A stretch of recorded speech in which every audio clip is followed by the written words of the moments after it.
రేపు 4 రాష్ట్రాలు ఒక కేంద్ర పాలిత ప్రాంత ఎన్నికల ఫలితాలు రాబోతున్నాయి. పశ్చిమ బెంగాల్, తమిళనాడు, కేరళ, అస్సోం, పుదుచ్చేరిలో రేపు ఉదయం 8 గంటల నుంచి ఓట్ల లెక్కింపు ప్రారంభం కానుంది.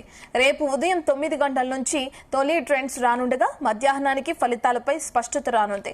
ఇక పశ్చిమ బెంగాల్లో టీఎంసీ, బీజేపీ మధ్య టఫ్ ఫైట్ ఉన్నట్లు సర్వేలు చెబుతున్నాయి. అటు తమిళనాడులో టీఎంకే, ఏఐటీఎంకే కూటముల మధ్య హోరాహోరీ పోరు సాగుతుందని అంచనాలు ఉన్నాయి. ఇక అస్సాంలో కాషాయ జెండా మరోసారి ఎగురుతుందని సర్వేలు చెప్తున్నాయి. కేరళలో మాత్రం యూడీఎఫ్ అధికారంలోకి వస్తుందని తెలుస్తుంది.